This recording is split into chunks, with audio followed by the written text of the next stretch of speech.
And just like that, we're back. Views from Section 400. Matt, Jack, and Brian bringing you along for the midweek show. It's the winners and losers. It's a Mike of the Week.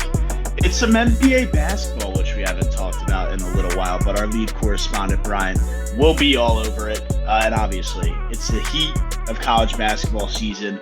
We'll jump into all the action. A little bit of Final Four talk, maybe some predictions. We'll see what the boys are thinking and then revisit it and see how wrong we got it come March. I think we know where Brian and Jack are going to lean with at least one of their picks, but we'll get there in just a bit. It all starts here in a couple minutes. In 30 seconds, let's just send it over to SeatGeek real quick. The calendar is flipped to 2025, and that means one thing. The sports action is heating up, and the best place to go to get tickets to playoff football, meaningful basketball games, and maybe some baseball soon is SeatGeek. SeatGeek is the official sponsor of the Views from Section 400 podcast. Whether you're going to watch some Auburn Tigers play at Neville Arena, best team in college basketball, if you want to see the Birds probably choke in the playoffs at the Link, or maybe you want to buy some early spring training tickets for the spring, SeatGeek is the best place to go. Their one-of-a-kind platform makes finding the best deals easy. Use our code VIEWSFROM400 at checkout for $20 off your first purchase. Again, that's code VIEWSFROM400 at checkout. You get $20 off your first purchase. That's a free beer and maybe some crab fries, maybe a hot dog on us. It's a great deal. Use our code. SeatGeek, your best night ever is waiting. Thanks to SeatGeek, as always. We will jump into the NBA, and pretty on brand right now because I'm a little under the weather. I think I'm getting the classic winter, cold, flu, whatever you want to call it. So it's my Jordan flu game. How nice to bridge the gap to some NBA basketball talk. I'll kick it over to our lead correspondent, self-diagnosed lead correspondent, I guess we can call it. But Brian. You diagnosed. I know you diagnosed me as the correspondent here. Hey, man, I mean, it's a good title. Jack, I don't think knows lickety split what's going on in the NBA. And I, for as hell, for this year, don't know much about the NBA. So you're kind of our guy we're leaning on, man. Yeah, Brian, you're most definitely the NBA correspondent in this room. I can teach you how to play basketball, but I ain't watching the NBA right now. It's all about college hoops for me. So, yeah, this is the part where I tell you guys, last year I may have been locked into the NBA. This year, not so much. But there is some stuff going on. We do have the trade deadline coming up. Right. And Matt, your old friend Jimmy Butler is back up to his old tricks. He got suspended for a third time with the Miami Heat. He went to a practice and they said Haywood Highsmith was going to start over him because he missed like a week because he got suspended a second time. And then he just left the practice. And now he's on social media posting videos of his credit card declining because he's unemployed. I was going to say, is it actually a third suspension or is this just all grouped into one? But I didn't know that he showed up and they said that guy was Haywood Highsmith, whatever the hell his name is, was going to start over him. Yeah, I saw that he's now suspended indefinitely. So, it's up to Heat front office, pretty much just pat whether or not he wants to let him play or not, right? But in the meantime, why are they threatening him with like not playing and bench time? Like it's Jimmy. Like, this is Jimmy Butler. He's gone through these sagas before. He talked his way out of Minnesota, Philly. Like he does this all the time. Like this is the second time he's had a practice-related incident in like 3 years. When did he have the Timberwolves thing where he took every single player? That was more than 2018 or 20. It was right before he went to the Sixers. I was saying he's been with the Heat for 3 or 4 years now. Yeah, I guess because COVID, he was with the Heat. Wow. 2020, they made the finals. Yeah. Kind of just showed my age there, but I guess how much I pay attention to the NBA. But the big story coming out of here is Butler said he wanted to go anywhere but Memphis. And one of the places that's interested in him, according to sources, the Philadelphia 76ers. Wait, I mean, they're interested. Real quick. Well, first of all, actually, before we get into the Sixers talk, why does he not want to go to Memphis? I don't know. You want to go to Memphis? No, I don't want to go to Memphis. I've heard Memphis is a great city, but I don't want to go to Memphis. I was wondering if Jimmy had a reason. I mean, there's other not great cities around the NBA. Like Memphis is the only one he wanted to single out. I think Memphis is one of those cities that you can say it has great history. And that's about It's got the music history thing. Well, it's the birthplace of one of the genres, right? Blues, maybe? Blues. Yeah. Is that what they got going on there? I know Yeah. FedEx has What they like a used to major have hub going on there. there. That's what they got.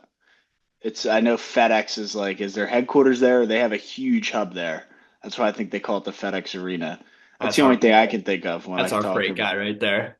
Yeah, I mean, I'm all over it, but I have no idea what you would go and do in Memphis. And I look at a lot of maps, a lot of streets with my job, and I've done the virtual tour of Memphis to look around. And like, dude, I, I don't know the comparison, but a very small city is a good comparison. Yeah, I really hope none of our listeners are from Memphis and they're just about to hit real. Well, if you are, please tell us what is there to do in Memphis. Yeah, if you are, I hope there is somebody so they can educate us on what the hell's going on in Memphis. I mean, John Morant clearly loves it, has a tough time staying out of trouble, but he loves it. You might love it. I think the fact he has a hard time staying out of trouble, maybe he gets so bored he's pulling out guns to try to entertain himself. Yeah, I mean, you're not wrong there, but okay, so Jimmy Butler doesn't want to go to Memphis. Where's That's he the gonna point. go? Where's he gonna go? Or the Heat gonna trade him there out of spite? He can obviously decline the trade or do whatever. I don't know, man. This just sounds like a mess. If you just said the Sixers are interested, Well, no, thank you. Yeah, well, it's Sixers, the Warriors, and the Suns because the Suns just like to get every 30 plus year old former star. yeah, I have been following that a little bit. Jimmy's one of my favorite players in the NBA, but it looks like the Suns are the favorite right now. I saw that they were number one. Him sticking with the Heat is like the second most, what is it, popular option. I don't even know what you would call that, but I don't know what he's gonna do. But why wouldn't you want him in Philly? He's a phenomenal basketball player. He brings up the level of the team. Because the window's gone, the window's done, the process is over, and I'm out on the Sixers. So that's no, I'm not letting that drag me back in. I've convinced myself that it's over, and that would probably be the only way they could somehow, some way get the city of Philadelphia interested in this basketball team again. I think that's the move that ownership's looking to make them. I think you're speaking for most of Philly when you say we're not interested. And I think ownership might see that and say we need to bring in a guy like Jimmy to get everybody interested again. I mean, are you guys really going to go through a whole nother Markel Fultz, Ben Simmons, Joel Embiid like process again? Like where I you're mean, look at the New York Jets. I mean, they've been doing it for what, 30 years? Look at the Jaguars, not to rip on you, but like they've kind of been in and out of rebuilds. So I have no problem with blowing it up and going back to go back to the board, as they call it.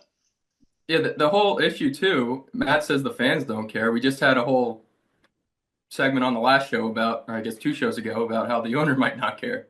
So does he even want to try to make a trade? Right, that's what I'm saying, man. I mean, he tried to push the new arena into Center City and got shut down by everybody.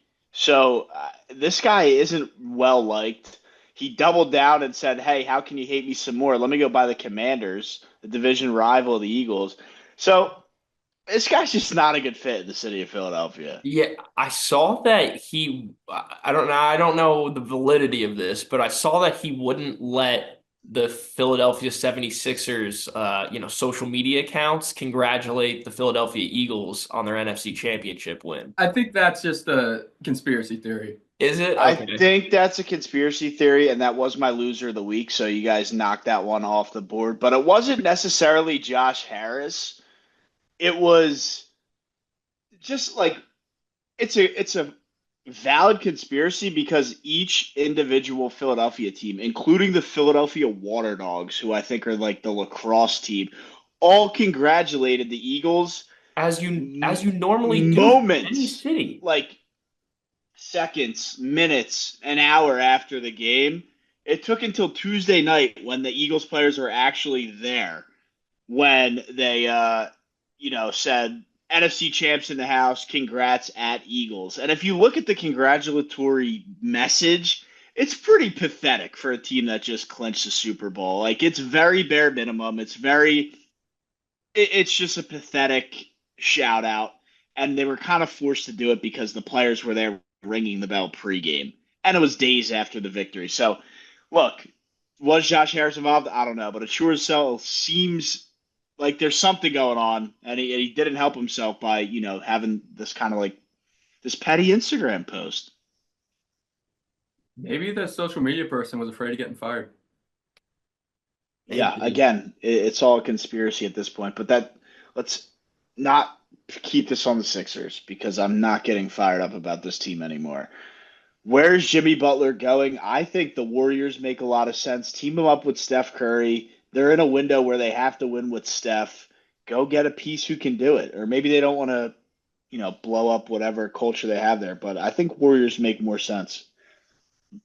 Yeah, he definitely would be a big personality over there in Golden State. I mean, they already have Draymond, but like, I mean, let me put it this way. They're used to guys like Draymond, but I still think Jimmy might just be a whole nother level that Steve Kerr might not want to even deal with.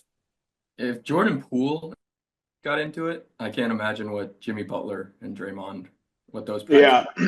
I completely forgot about Draymond. So maybe scratch the Warriors. I guess the I Suns I make the do most like sense. I On do the like your basketball thought court, they'd be process good. though. Like they're running out of time with Steph here. Yeah, which we'll see how long he can go. But I mean, Brian, do you have any thought like besides the Suns and the Warriors, or maybe you think that's where they're going to go? Uh, where like what makes sense for this guy again? Like causing these like mid-season practice franchise tirades where you're like forcing your way out. Like it's tough for a team to welcome you with open arms after a crazy divorce. Yeah, you'd think that, but then again, the NBA is just Adam Silver has made this like a league control. I guess it's an association controlled by the players. This is the only sports league association of the four major leagues that the players control things. So I don't think any team's really going to be hesitant to get Jimmy Butler, as they shouldn't. I mean, he's a great player. Jack said he's his favorite. He's one of my favorite players. This kind of puts a stain on it because at least when he did it in Minnesota, it was cool. The way he went out here, it kind of just seems like he's quitting. But It's a total quit. I It's a don't. total. He just doesn't want to be with the team anymore. Yeah, I don't At know. least in the Timberwolves, he called out the stars, took all the reserve players, and then beat the starters in a practice. This is like he's just like, yeah, I'm done with the team. it's not like the Heat are that bad either. No, they're they. I mean, They're for not good. for They're how not good shitty the enough. East is, though. Yeah, I don't know. I think he just really wants a ring, and maybe he can do that with the Warriors. They're probably gonna have to trade Wiggins, so there's a lot there.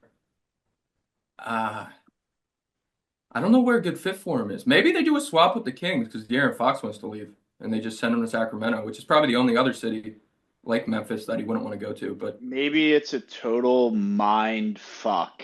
Pardon my French. And like Memphis is the greatest fit. it wouldn't be bad. Like they have John, Jaren Jackson. Like they have a good Yeah, core. they need that middle kind of guy. Right. Yeah, Maybe all along it was always the Memphis Grizzlies. Yeah, they yeah. have a great front court with Jackson and Edie. So, and then Ja obviously is carrying the ball. So Jimmy could do a lot in the middle there. He definitely Yeah. could be a nice compliment to Desmond Bain as well. Forgot about Desmond Bain. Yeah, they have good pieces. And Yeah, they really do. I do have to apologize to Zach Edey because I don't know if I had some mean comments on the podcast last year about his future NBA career, but I definitely did in separate talks I had about Zach Edey. He's a decent player. We were all pretty out on Edie. I definitely was like, too slow for the NBA, but he's a fine backup center. Like he's a Yeah, guy you can give 20 minutes a night to. yeah, I really like his attitude too. He plays hard, physical, and I mean that's something we saw at Purdue, but it's another level here in the NBA. I mean, as the NBA is another level, he's taking it up to that extra level. So I think that's one thing I didn't necessarily expect was him to match the physicality of the NBA game, and he has. It's kind of a perfect fit too because him and Jaren Jackson just love flailing around and fouling Yep. out every other game. So now he can just rotate there. And I guess, we're not touting him. I was very specific. Like he's a solid backup center, but this is rookie year. And if already his ceiling is a solid backup center, who knows what those legs will look like in year 4, 5, and 6. Those tall guys, they get injured. There's no escaping it. And the knees go. We see with them Embiid firsthand right now in the last couple of years. I mean, the injuries are very real for these guys. Enough to keep him out of Denver for 5 years. Yeah. Did you see the stat last night on Embiid? He's missed 47% of his career games. 47%. He played in Did like he sit out four. the whole first year, right? Yeah, so maybe it's skewed a little bit, but either way, don't let the stats get in the way of a funny story here. The played games was like 446 or 447. Yeah, my math should be pretty on here because 447 played and 400 missed. Yeah, Wow. that is Like that's absurd. crazy. And he's getting paid 50 million a year. It's unbelievable. He has an MVP to show for it, which whoop de frickin' do, and a game seven loss to Kawhi on a triple bounce is the furthest he's ever gotten. And the only reason he got there, you could argue, was because of Jimmy Butler. It was because of Jimmy Butler. And side note, they did blow a horrendous 3-1 lead to the Atlanta Hawks during that like weird COVID semi year. So, but we won't. That was like the year With after the Ben the. Simmons pass to Matisse Thybulle when he had the open dunk. Yes, exactly that. So yeah, that's all our NBA knowledge thus far. We're not done yet because there is the deadline nonsense. You put De'Aaron Fox in here. There's no way the Kings trade this guy, right? I thought the Kings are good. They're not as good as I thought. No, I don't think. I definitely said they were going to win the in-season tournament as like a just random future bet forever ago on this show, and they didn't qualify for the knockout stage of that tournament. So they've kind of been I think De'Aaron requested a trade, or at least he said like I'd like to be traded. And on brand, obviously recording it tonight right before the game, but tomorrow when everybody's watching it, the game will be over. I believe the Sixers play the Kings tonight down at Wells Fargo Center. So that's pretty funny. Yeah, the second maybe he goes to Maxey and Fox. Does that work? Could. Paul George is a bum and Awful. beats a bum, so it's not going to matter. But It's not gonna matter, dude. I don't know. I don't know. But Oh, you have your guys. Oh, what do you got, Brian? the last thing I had on the NBA here, because I know we'll talk about Auburn in a bit, but an Auburn alum, who I also had bad things to say about coming out of the draft, but Walker Kessler, apparently the Jazz are looking to trade him, and the Lakers are interested. So we might have a chance to get the first ever ring for an Auburn Tiger. Yeah, that's where I was happy. going to jump to next. Is hasn't Kessler been a fine again backup kind of guy, right? Yeah, Yeah, yeah. he's not that impressive. I mean, he's definitely all right. Let me put it this way. I He's thought he was. averaging like I eight thought games. he's I thought like he was going to be terrible. yeah. First of Yeah, so did all, I. so for him to do what he's doing, I am impressed. I'll give him that. And I'm happy for him. I am. But Brian, we just kind of coasted over that. You said an Auburn Tiger might have the chance to win an NBA championship by going to the Lakers. Any team, LeBron James in my mind until the day he retires always has a chance to win the NBA championship. Of course, he And has a I chance. used to think that, but I think that ship has sailed. LeBron's still a great player, but that LeBron edge of where it doesn't matter what he's seeded, he can get in the playoffs and carry the team. I know what you're talking about, Brian, but I think the ship has sailed. The Well, only reason that's it hasn't sailed is because he has his son on the team now, and he knows his son isn't good enough to get a ring once he retires, and he's going to want to get Bronny a ring. Do G League players get rings? well, they'll obviously put him on the In the playoff NBA, roster. They're going to put him on the playoff roster, yeah, as long as he played minutes in the season, he'll get a ring. Okay. which he has.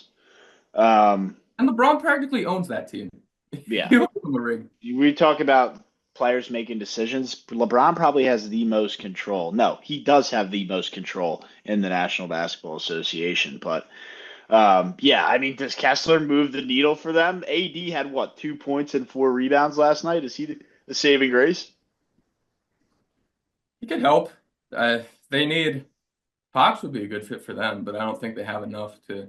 They don't have enough because they gave everything. AD set them back. That's what kind of burnt that franchise. But yeah, Yeah, when is the deadline? Is it next Tuesday? believe it's February 5th.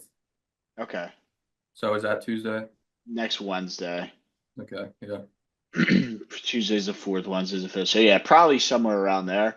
Um, yeah, I don't know, man. There's some players up for grabs. I don't know where it's gonna go, but there's probably gonna be some moves and probably some surprise moves that we're not even talking about. And it's like, holy shit, that guy got traded. So I can definitely see that happening. Um, Not rushing through the NBA because I know we love talking about it, but should we actually talk what we love talking about now and get to a little college basketball? Yeah, after the trade deadline here, I think it's okay to put the NBA on the back burner until we get to maybe the second round of the playoffs. Yeah, I think so as well. And The and I last guess the last 5, 6, 7 games before the regular season wraps up are usually pretty interesting too. I guess they have the play-in now, so the play-in's interesting. yeah, the play-in's fine. Nicholas Batum dropped like 25 last year for the Sixers in the play-in, so that was like exciting. And we Also, all like we all know So what happened after that. the last few games of the regular season when they're trying to get, the number one seed, when last year was OKC and Denver and Minnesota all battling for that number one seed, like, they were playing good basketball all the way down the stretch for the last 6, 7, 8 games. So I need Minnesota to figure it out, specifically Anthony Edwards to figure it out, because I got a whatever that free future bet is on Prize Picks, and everything's looking good besides Anthony Edwards points per game. So he's really annoying me this year. What does he need to end the year at? 27.3, I think it is, and he's at Yeah, like that's not happening. yeah. You're cooked. what is Hate he to- doing now? Dude, He's he's at at like like 22, I thought. no, he's had some 40-point games to move the needle a little bit, but he's still 1 or 2 points under. That's gonna be tough to pull off. But um, yeah, the NBA is a disaster. That's nothing new. Let's jump into what not a disaster and it's college basketball takeaways that we may have. I'm a big Villanova guy, right? They're We're looking like so close to being able to maybe give me some excitement. Maybe give me some excitement this year. And they absolutely fell off. But you guys have your Auburn Tigers who, other than Duke, are the favorites. It's Duke or Auburn, and then the next team is like plus 1,200. So I guess I'll let you guys take it away on what you're looking for down the stretch here, where Auburn's going to go from here. There's going to be some tough games. They should have lost to Tennessee last weekend. We don't have to get into it, but Auburn looked a little bit, what's the word I want to look for here? Vulnerable at this so-called unbeatable home court that Brian says is the sacred ground. Sure, they won, but there was a little bit of vulnerability there that I think teams can look at on film and possibly expose come March. Okay, You well, want to start or you want me to go? Wow, you don't know how to combat that one. No, We're I ready got. for that. I didn't know where I wanted to Articulate start this. with that. Yeah. Okay. So I mean, as far as what Matt was saying about people exploiting, our weaknesses, like we gave up 50 points, like 51 points. Like this was a very impressive defensive showing from the Auburn Tigers. Offensively, we Nice weren't game. hitting shots. We did commit a bunch of turnovers. Jai Broom, he's coming back off. This is his first game back off the injury. Offensively, I think he played really well. Defensively, it was spotty, but he ended up having some clutch plays down the stretch. And like, if he's coming doing that off of the injury, once he gets back healthier and healthier, he's our best player. We're only going to get better and better. And dude, Tennessee was the number one team all year outside of us. And, I know we were at home, but we beat them.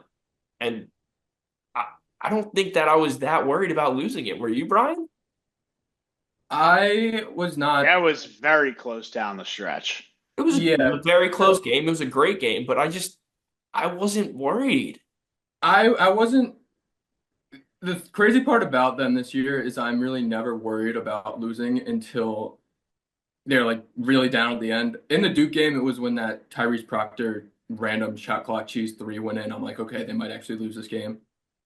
Tennessee, I was worried because, like you said, 50 points. Like Tennessee came into Neville Arena and played the game that they wanted to play. And the reason they, like Matt said, should have won, they did that. And then also, whatever fan put the Tennessee Volunteers picture on Janai Broom's dashboard of his car and forced him to come back early and play in that game with one leg. That was a huge move because clearly when Auburn's its best, Janai Broome is running that offense. Everything's running through Janai Broome. And when he has to take off half the possessions because he's hobbling down the floor, that your offense isn't going to be as good. And he still played like the National Player of the Year in that game. Yeah, but he did. it was clear, like at points, he was a liability on the offensive side, and he wasn't able to block as many shots or force as many disruptions at the rim as he normally does. But it was one of those weird games, and Tennessee played a great game, but there's no pictures in the stat sheet. Auburn won. Well, I think the biggest thing for me is there was no Dalton Connect this time. Like, honestly, like Tennessee didn't have that player, that scorer. They didn't have that scorer that was putting them over the edge or stopping an Auburn run or breaking Tennessee out of a drought. Like, they didn't have that guy for them. And I gotta say, I was very impressed with Zakai Ziegler's game. He's so good. He's so Like, good. but just watching him last year to this year, and they made a whole bunch of stats about he gained muscle and this and that, but he's really a lot better this year compared to what he was last year. Having said that, bro needs to stop flopping. The flops and the refs were a whole nother story that I don't really want to get into now that we won. But my Lord, I was watching a freaking football game with guys just running straight through Janai Broome, and it was terrible. Yeah, SEC, it's the toughest conference. Let them play. Yeah, it is. that was the type of game where whoever lost, you knew they'd be mad at the refs. Like Tennessee Right. fans pissed off the refs. If Auburn would have lost that game, they would have been mad at the refs. There were bad calls both ways. Unfortunately, one of the worst calls, unfortunately for Tennessee, one of the worst calls was at the end when Janai Broome got the foul call and we got the ball back. But yeah, gonna have to win those games that you get not out coached, but when a team can make you play their game, you're gonna have to Get find a you way. rattled. I mean, Tennessee had Auburn rattled. Sure, And Auburn Auburn came won. out on top, and I probably understand because they that. were at home. I But that's just understand. Try to take the Auburn blinders off.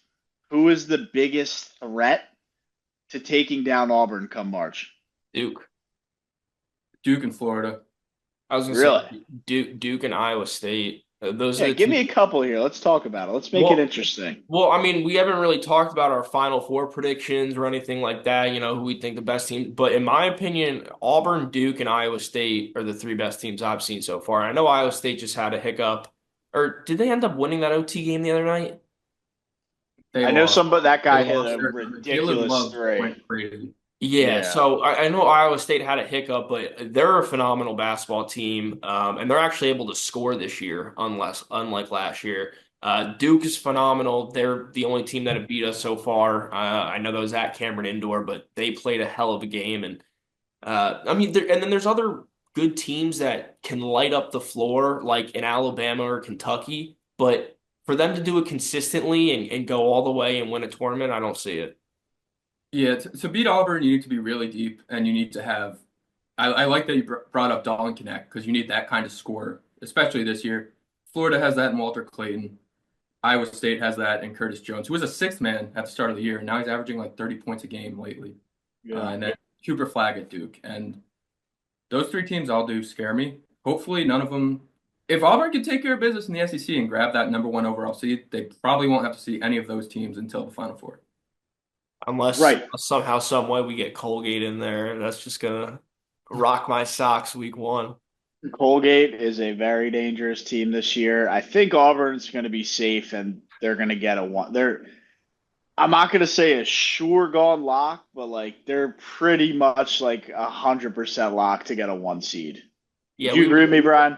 we need some injuries or something. Yeah, Yeah, if they stay injuries. healthy, they'll probably end the season with 2 losses in the SEC, maybe just one. I really think they're going to split against Alabama and losing Coleman, just because Nate Oates and that team is going to have so much, especially if Auburn's still ranked 1. They're just, Yeah. I'm terrified of that game. And then there's always one chance to lose in the SEC tournament. So with 3 losses, maybe even 4 losses, they should have the number 1 seed, but Duke might not. Dude, I think they get the one seed. Oh, they'll there's get 4. anyone. There's 4. That's what I mean. That's what I'm asking. Or do you mean Yeah, the I number one really- overall? The I'm number saying one overall is super four important. seed in the March Madness. Yeah, there'll be a one. It's just That's what I'm saying. I think it's sure gone that they're going to have that. the one overall is so important because you can get, and they might be able to get this with a two overall, but if they get lapped by Alabama, then they're probably screwed. But that second weekend in Atlanta would be such an advantage to have. And you are guaranteed that if you finish with the number one overall seed. So let's talk hypotheticals here. Auburn gets the number one seed, number one overall, number one seed. They're the number one out of 68 teams in this tournament. Where's that first weekend played? Atlanta as well, or just the second? Lexington, Kentucky, which honestly isn't too far either, but Atlanta's Isn't going to too- be a bigger home. Yeah, Atlanta, because that's what, an hour from Auburn, hour Yep. 20 minutes, or under 2 hour drive. Yeah, about an hour and a half. So, and then from there it's a crapshoot. Where do they Final say? Well, so what? The first weekend, then then it goes Sweet 16 in Elite Eight. Atlanta, and then the Yeah. Final Four. Where's the Final Four this year? I don't even know. San Antonio. San Is that where Antonio. they're doing it this year? Okay.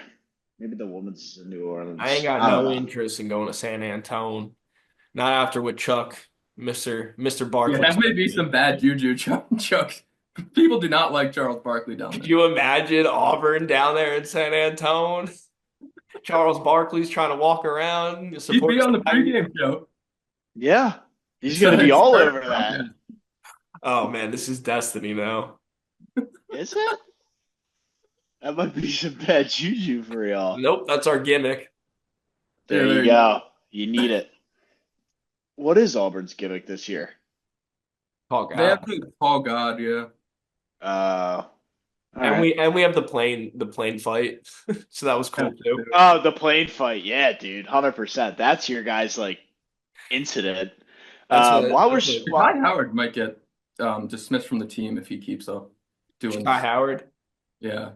Dude, I don't like players with bad attitude, and we talk about it all the time. You can't have those guys around because it's just going to bring everybody's morale down, and the whole team, and that's you can't have that more than anything. But he's a bucket, dude. He's really good. He's so good. I mean, all these guys are loud, and I'm sure they're obnoxious to other teams in the SEC. So he fits in that case, but you can't be like tweeting at halftime when you're not getting minutes or fighting on planes. Yeah.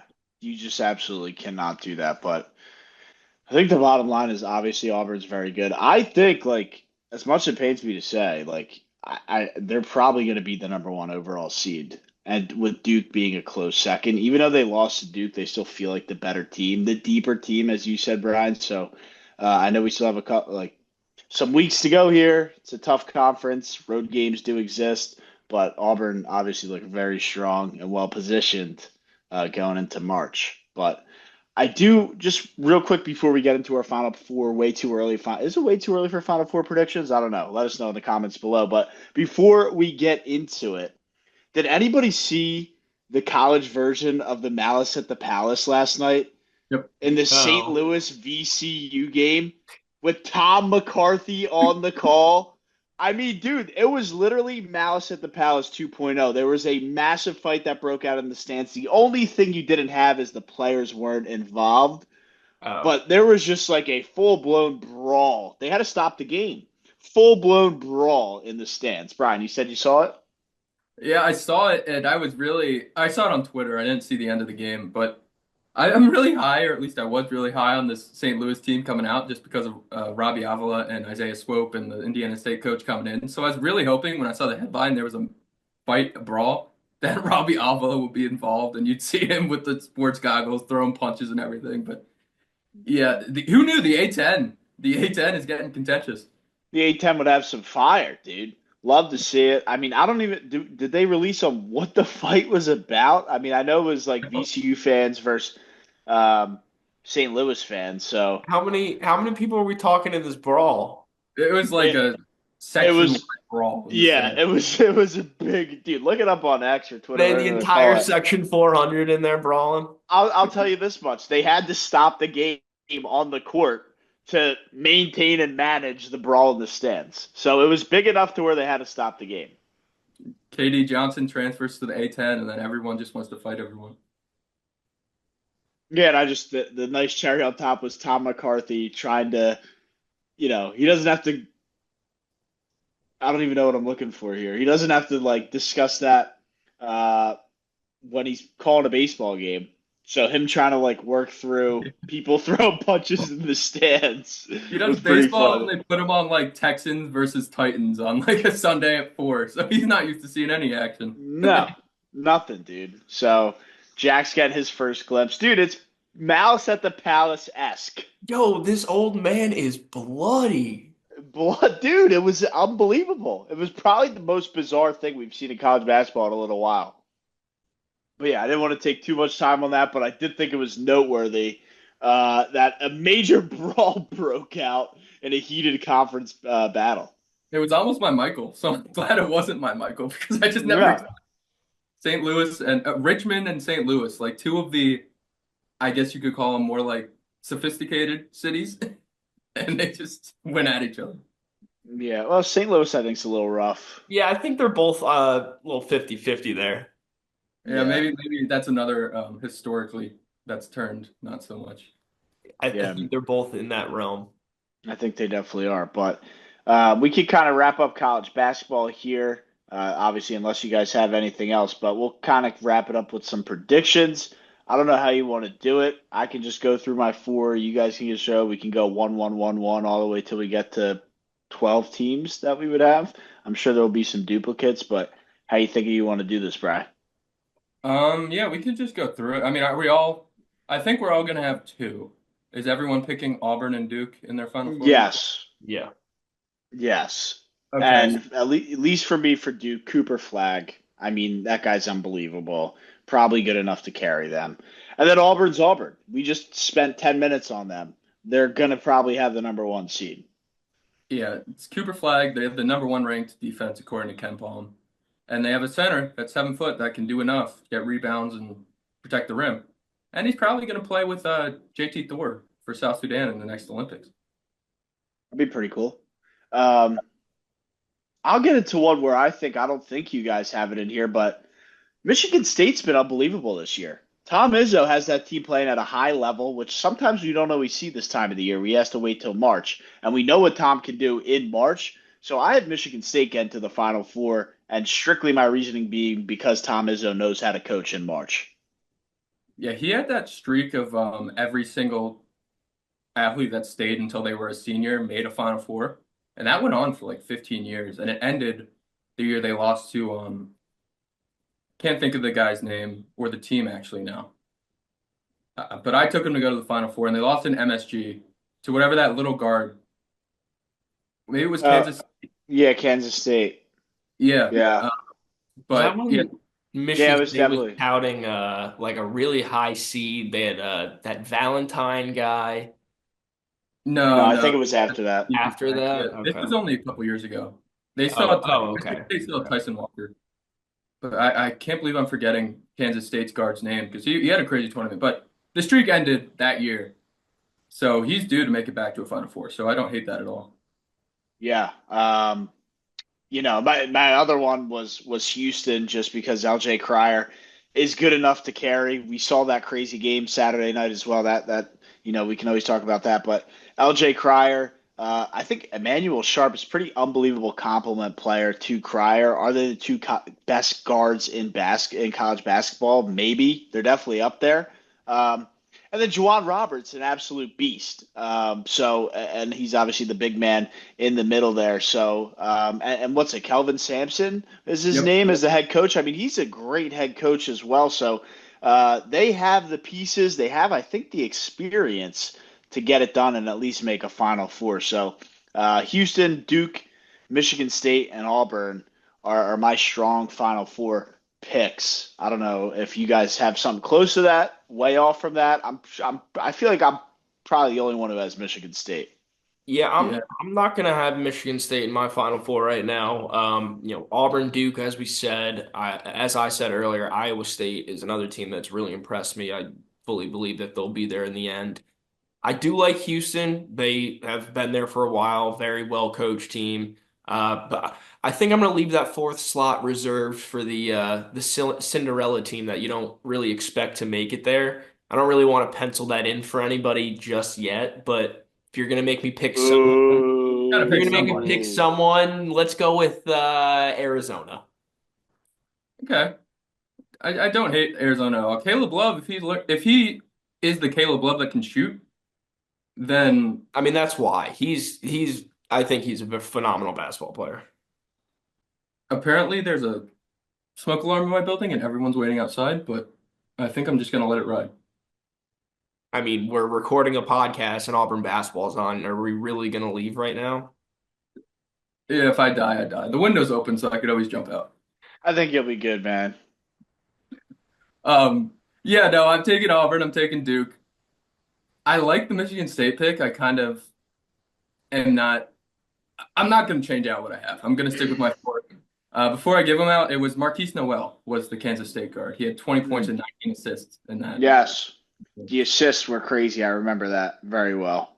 But my Final Four, it's going to be Florida, one of the teams I said that I am afraid to run into in March Madness. In March, it's always about the guards, and they have Walter Clayton and Elijah Martin. Elijah Martin's been to that Final Four with FAU. Yep. They're deep too, and they have a forward with the last name Hauk. Spelled it differently, but says it the same. So, little soft spot in my heart for him there. And then, kind of a Cinderella team like you, Jack, but by the end of the year, they honestly might not be considered one. It's going to be St. John's. I think Rick Pitino is going to win the Big East this year. Richmond, I loved him at Seton Hall. If they had enough money to pay him to stay at Seton Hall, he said he would have stayed, but now he's at St. John's.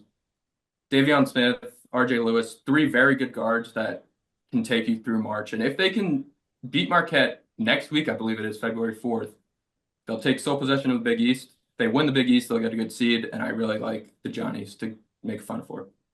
So one team we haven't talked about yet that is doing pretty well is Oregon. How do you guys feel about Oregon's chances to make a Final Four?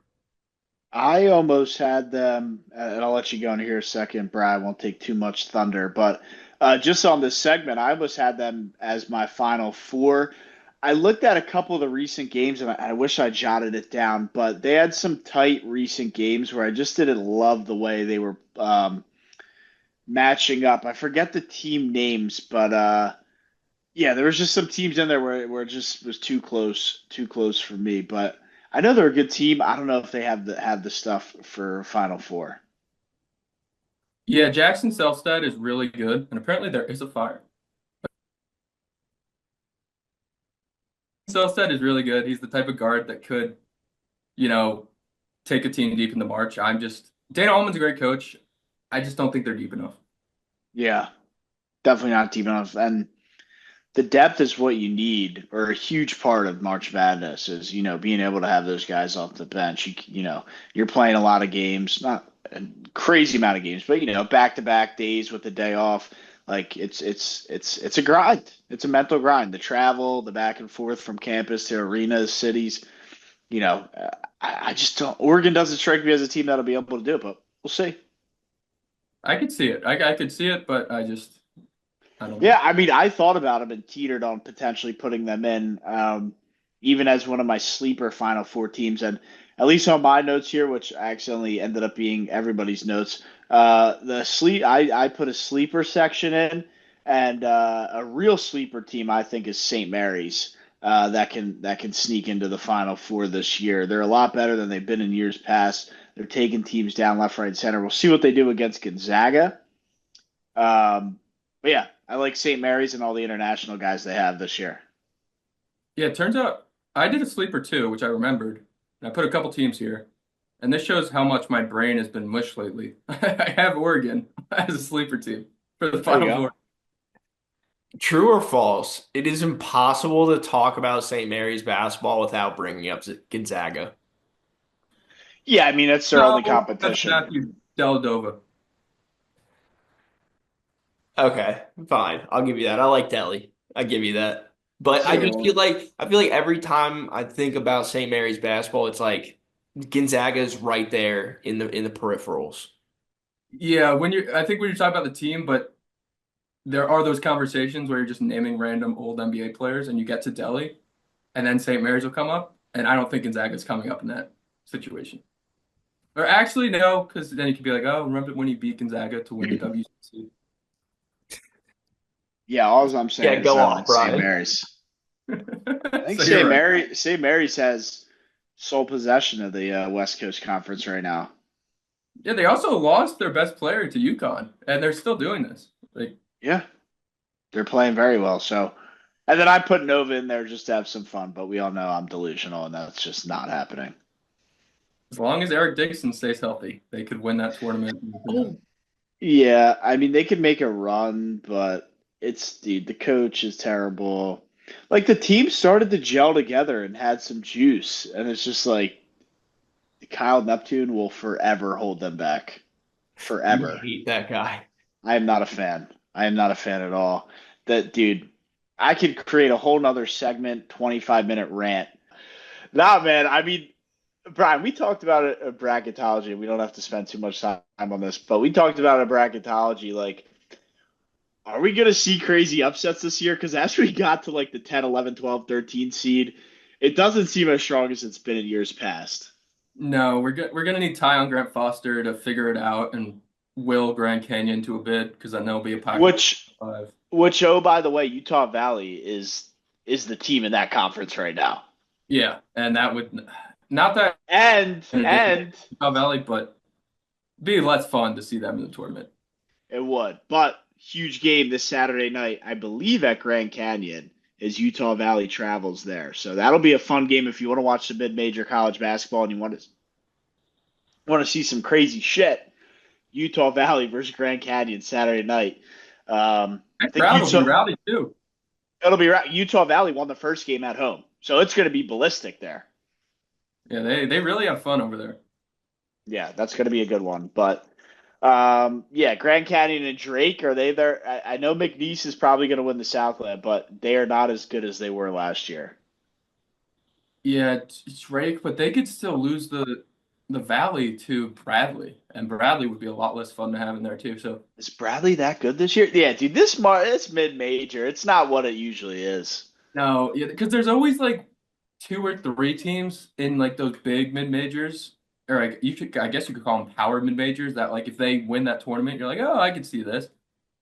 If the teams that can't pull off upsets don't win their conference tournaments, it's gonna be very chalky. And this is a strong or a strange long shot. Maybe I'm reaching for something, but is this going to be a trend of the upsets in the mid majors start to fall off tremendously because of NIL? I think so. Yeah. It seems like and it's something nobody's talking about right now, but NIL could ruin what makes March Madness so great. Yeah, that's part of the reason they might expand the tournament, so you get the power conference teams in there. Yep. I don't know. Something to think about that not too many people are. Let us know down below, though, if you think the upsets and the mid-major teams. Now, so I might have to leave. You smell smoke? Yeah. Brian, get out of there, bro. Let's take a All right, time out. I'll be We're back. gonna go to a quick break. We'll see you guys. Quick break. Brian's on fire. What the hell, man? Oh, dude. That's insanity.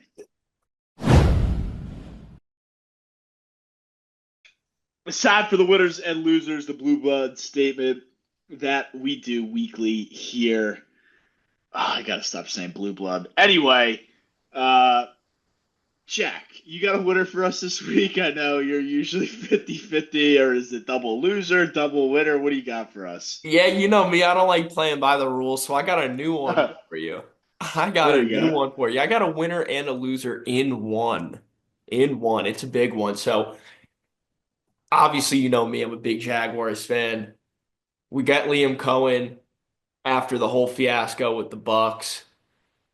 You would think that the Jaguars just took the team out of Tampa and relocated it to Jacksonville with how pissed off Bucks fans and Bucks media are at Jaguars and Liam Cohen and this whole situation. Like, the dude was an offensive coordinator. He wasn't your head coach. He wasn't your franchise quarterback. He wasn't your entire organization, relocating cities. He's an offensive coordinator. Like, relax. So I think, first of all, the Bucks fans are going to be my losers. And then the winners is going to be the Jaguars because seems like we just stole a Super Bowl from them.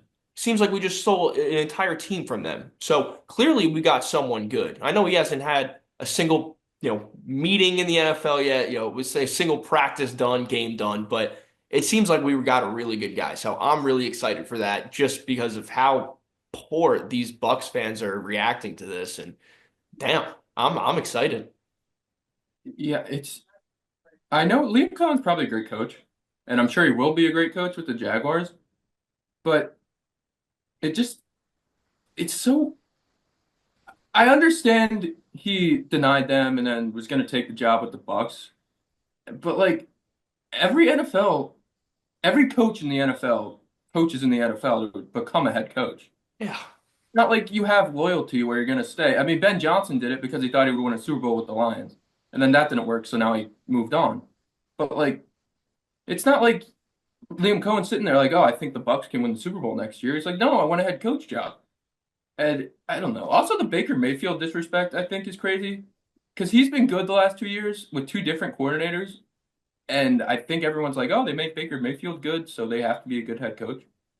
And maybe that's an exaggeration, but I don't know. It's very weird. Just Tampa Bay fans are acting strange.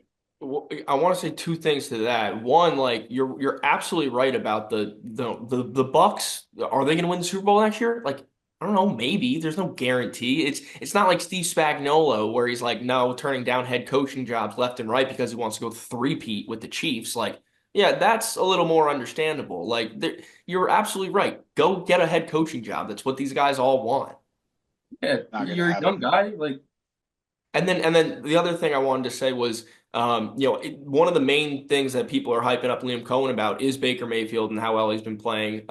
But you're right, he did have success the year before as well. I think it's also the run game. That's what a lot of people are giving Liam Cohen credit for is that he took this Bucks team who was, I think, the worst in efficiency over the past two seasons before that, before this past one, and then turned them into a great running team this year. And again, you want to play devil's advocate. You can say that was all Bucky Irving and the new rookie talent, but Liam Cohen clearly had some success scoring dang near 40 points a game with Baker last year. So Can he do the same with Trevor Lawrence?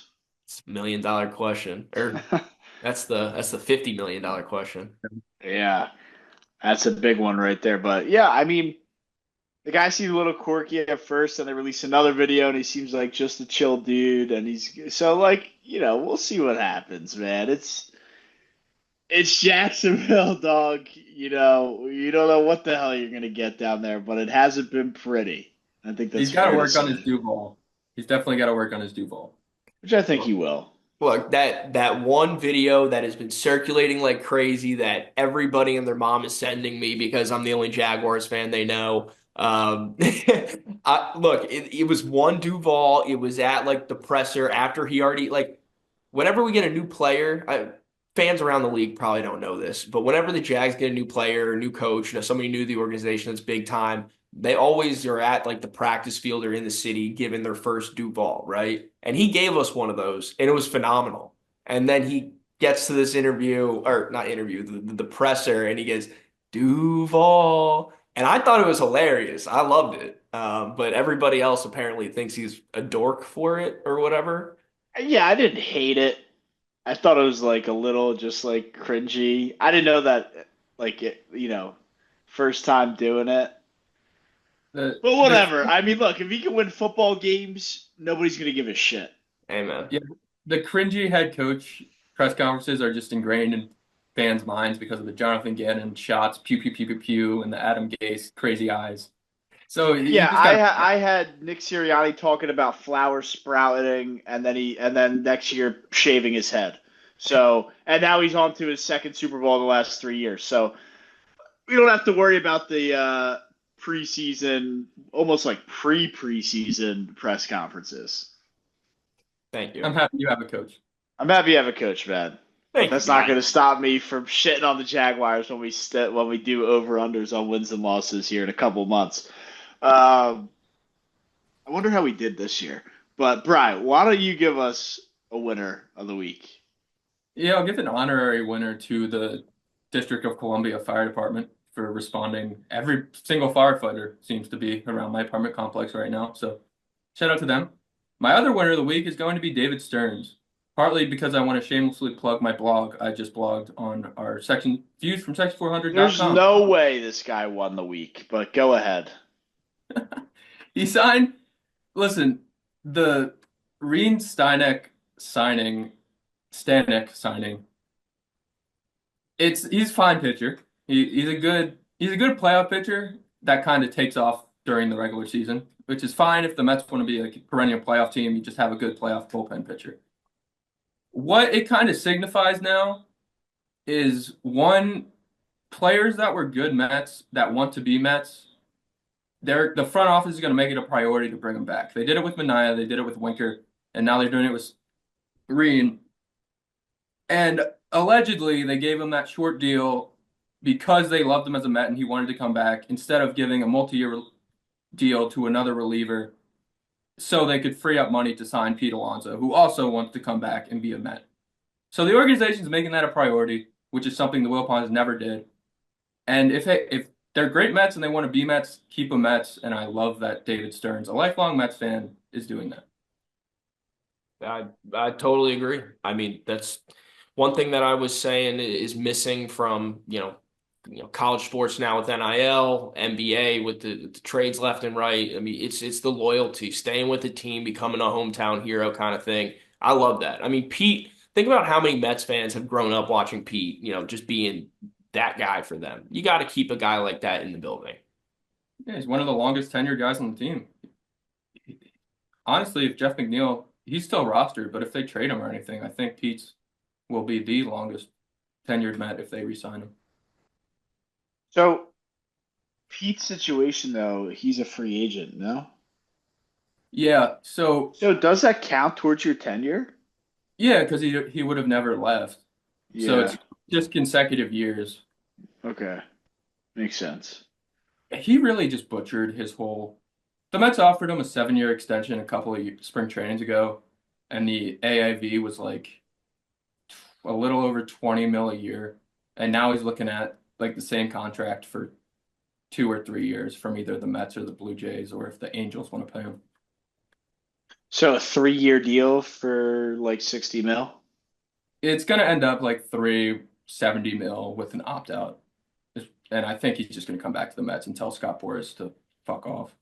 Yeah. I don't know why he wouldn't go back to the Mets. It's where his home is. Like it's what he's used to. Perfect fit. Fans love him. Yeah, great fit. Is this really just the Scott Boras show at this point? Pretty much. Now it's Scott Boras, especially after Steve Cohen basically gave the middle finger to Scott Boras on Amazing Day. I don't think I sent you guys that press conference, but they asked him. The crowd started chanting Pete Alonso. They had a bunch of fans in for like their pep rally before the season, and they had Steve Cohen and David Stearns on a panel, and the fans started chanting Pete Alonso. And then finally, Steve Cohen was like, "All right, all right, all right," and he went on a 1-minute long rant about how this has been the most frustrating negotiations he's ever been a part of. And he's presented offers he's seen are fair, but they keep upping it.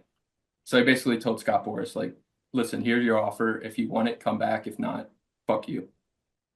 Yeah, and ultimately, like the player gets the call, right? Like, why does this always turn into the Scott Boras show? This isn't just a new thing.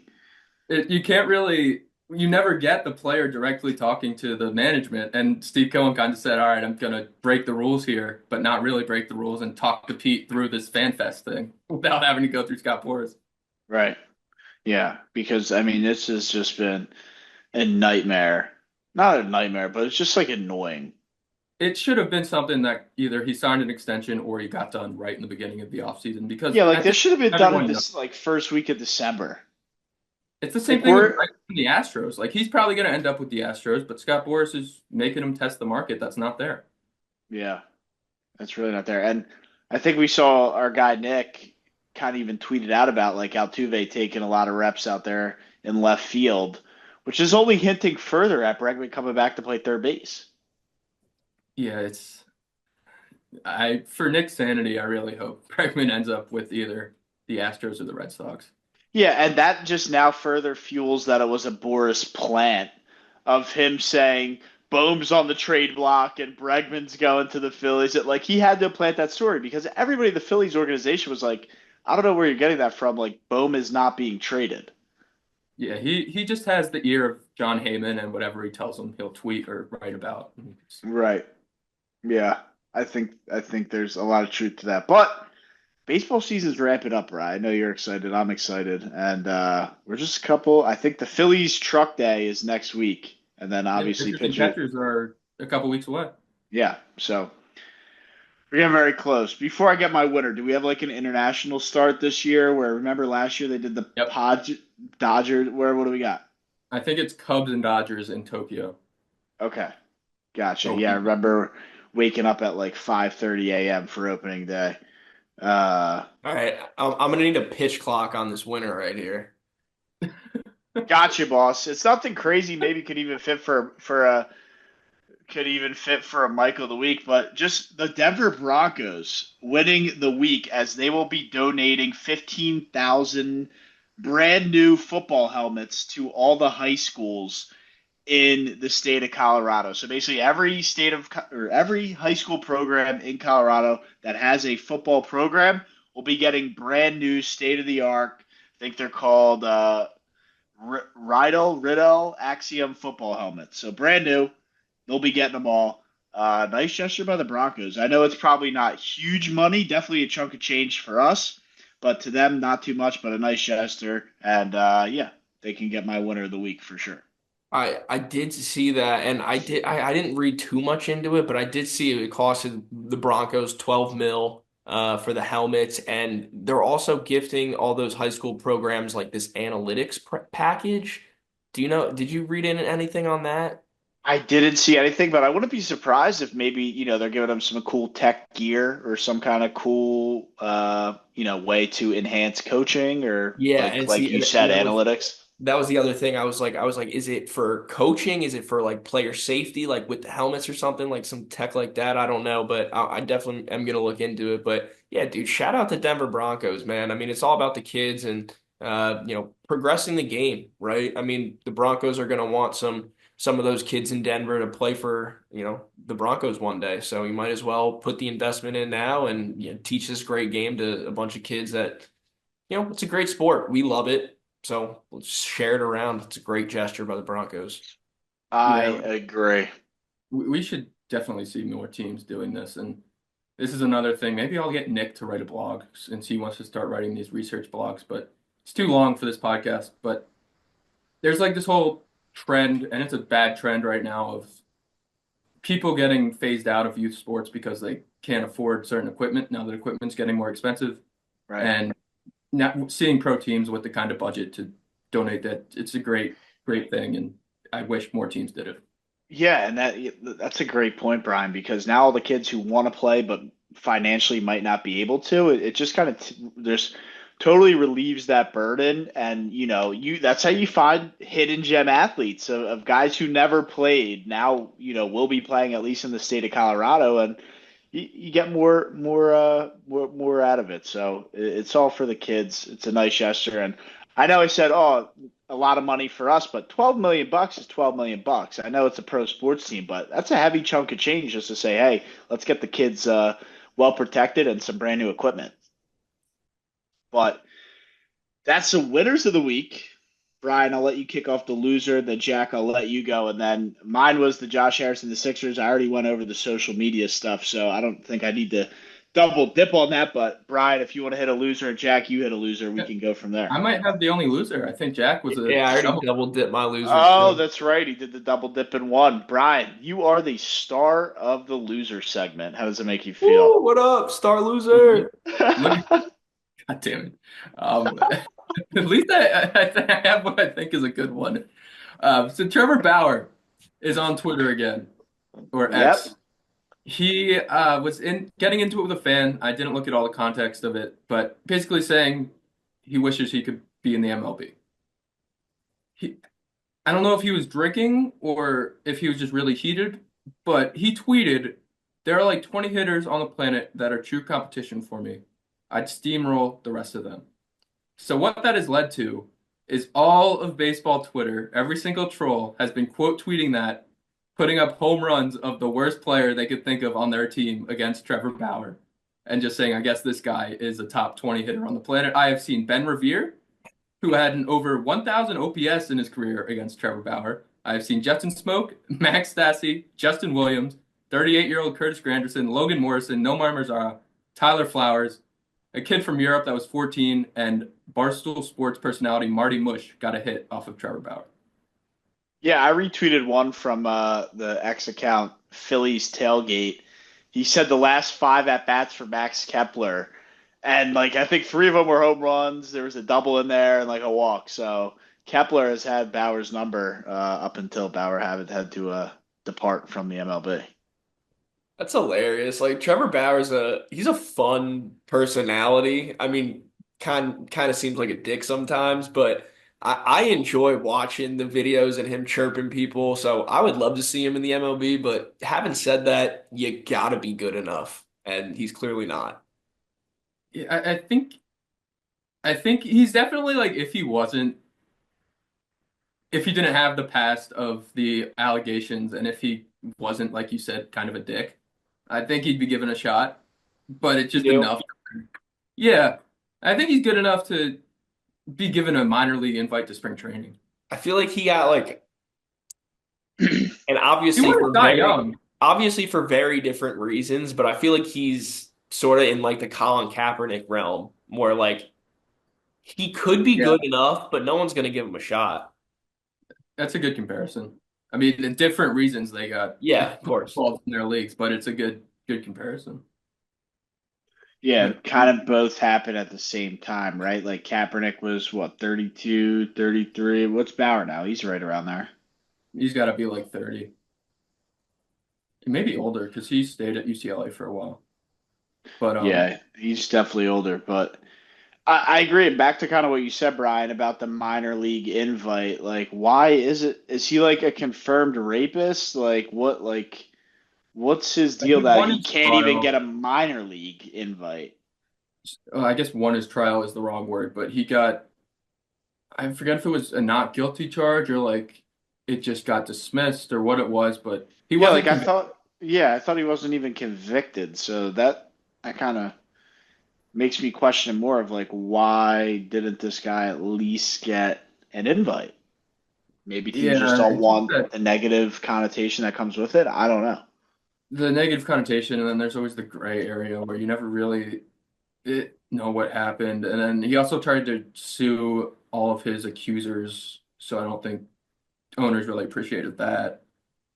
I don't know. But either way, Chipper Jones decided to get in on the fun of roasting Bauer and said he enjoys comedy on Twitter. And then a Braves fan said, Chipper, he'd be our number three starter. We should sign him. And Chipper's response was, yeah, our number three pitcher in Gwinnett, their AAA team. Yeah, but even if it was that, at least he'd be back in the pro ball or the pro system that is the network of the MLB. But I don't know, man. It seems like if he was gonna get an invite or a shot, it would have already happened. Yeah. Yep. That is the winners and losers of the week.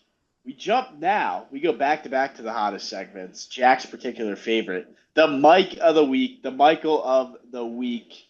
Jack, it's your favorite. I know you got one ready to go for us. Why don't you kick us off? Yeah, this is my favorite segment we have ever done on the show. Of course. But yeah, something that surprised me in sports this week. Chuck Pagano, 64 years old, cancer survivor, excuse me, cancer beater. And apparently he's coming back to coach some football. He There's, is. there's talks about him joining John Harbaugh's staff in Baltimore on the defensive side. Wow. Thought you I were going to say like high school. Is that what happened? I thought he joined as a special assistant.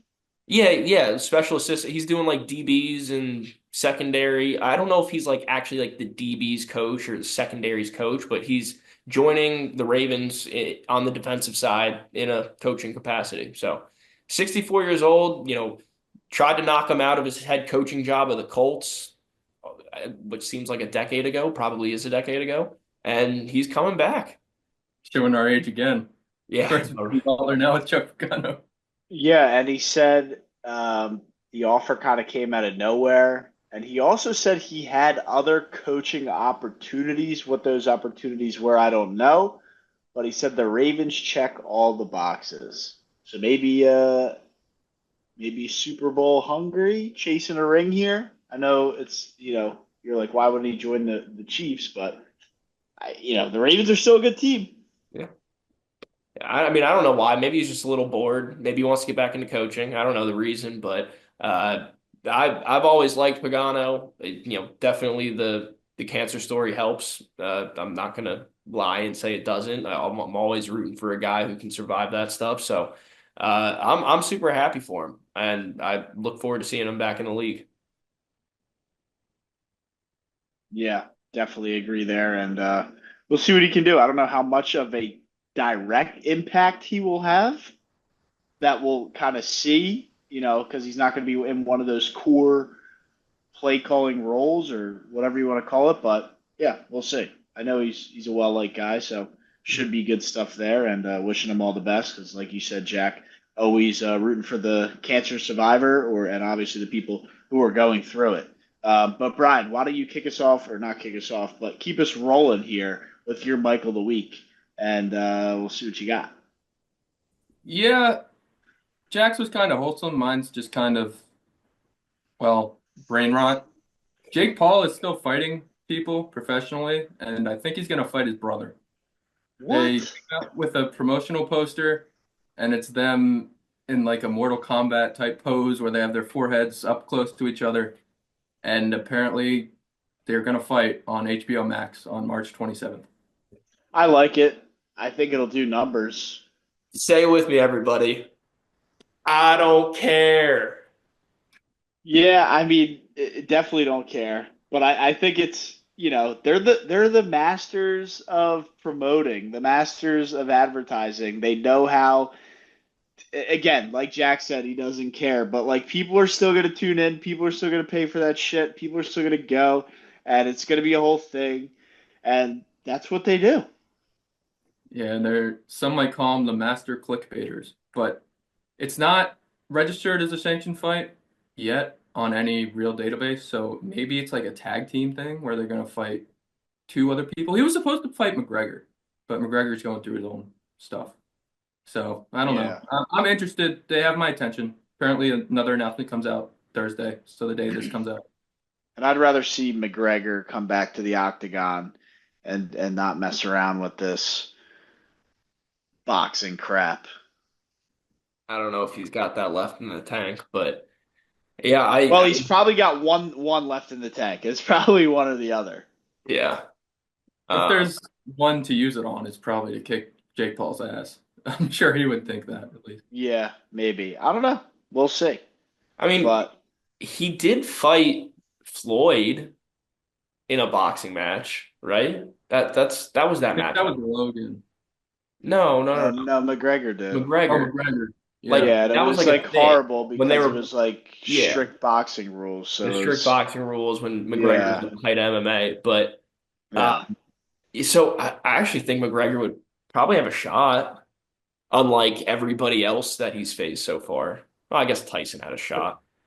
Yeah, I He mean, lost to he lost to Tommy Fury, didn't he? that's what it was. Yeah. Oh, did he? When did that happen? A couple A years couple years ago. ago. Oh, okay. Yeah, he straight up lost. That was like his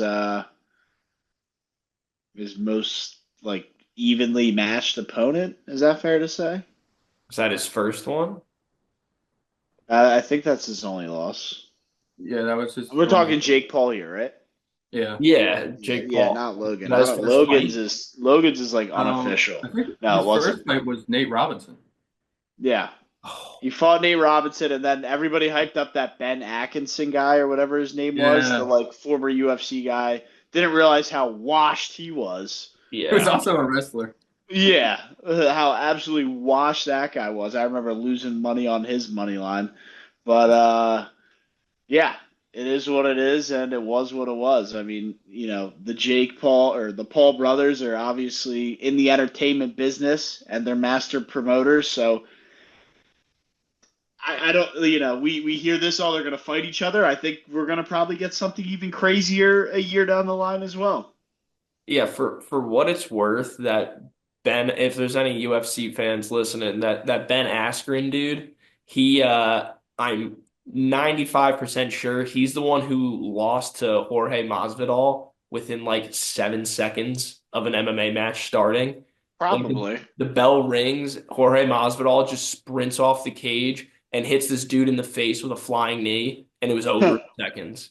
I am So not yeah. surprised. That guy looked like he shouldn't have even been in there fighting Jake Paul when that one was ended. But yeah, Jack's got the wholesome content or the wholesome Michael. Brian has the brain rot Michael, and I think I have the rage bait Michael Uh-oh. here. Are you also As a masturbator, Oh just no. like Jake and Logan no, Paul? it's just That's the clickbaiter.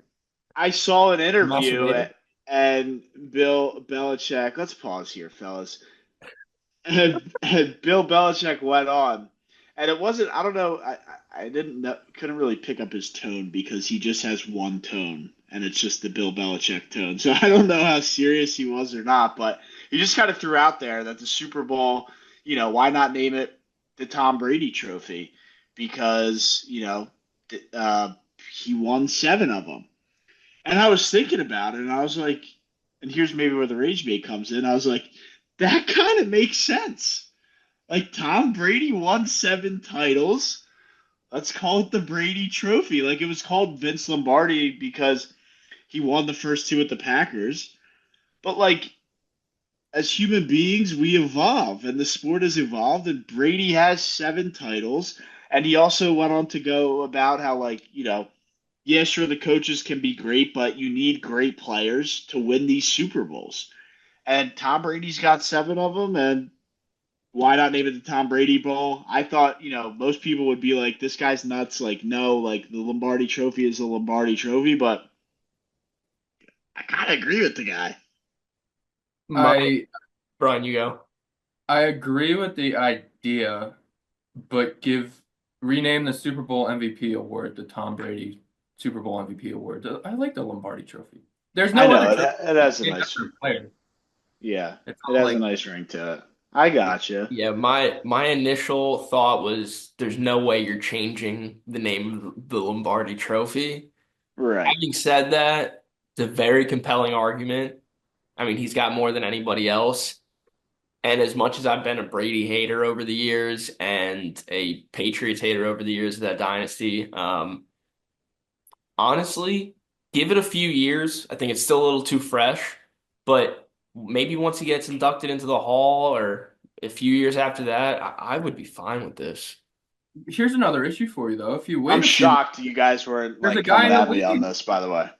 There's a guy in the league right now that could be right behind him in Super Bowls if you wait a couple years. That's Patty a Bowe. phenomenal point. Maybe you have to wait until Patrick Mahomes retires, know that he's not going to beat Brady, and then then you can rename the award to the Brady Where Award. does it make sense to just, I mean, they've never done it, but just keep evolving it. You go Tom Brady trophy into the Patrick Mahomes trophy into the baby Gronk trophy in 40 years. Can't believe that dad putting his kid on socials this many years. It's But nuts. I think I like the idea. I think they should do it for the MVP. Okay, I can agree to that. I'm not against And it. What is the yeah, name of the Super Bowl MVP trophy? Is it just the Super Bowl It's the MVP? Super Bowl MVP. yeah. Yeah. And Brady's won just about every single one of those where he's won the Super Bowl, right? Maybe one he didn't win. Yeah, well, there you have it right there. So Tom Brady talk to end the show and talk about his decorated career. I know everybody loves doing that and reminding us so recently after his retirement. But yeah, I think that wraps us up here. I know we've been grinding here for a while. Unless you guys have anything else, I'm not trying to rush us through the show here, Brian. But I know Jack has some ball to play. Yeah, the Yeah, last game of last regular season game before we make the playoffs, so we'll send on a good note. I'm Yeah, rooting man. for it. Rooting for you. Good luck. It's too early for Go Birds at the end of podcast for me. I'm gonna enjoy my week off. Super Bowl drinking game. next Monday. Can't wait for Be that. drinking.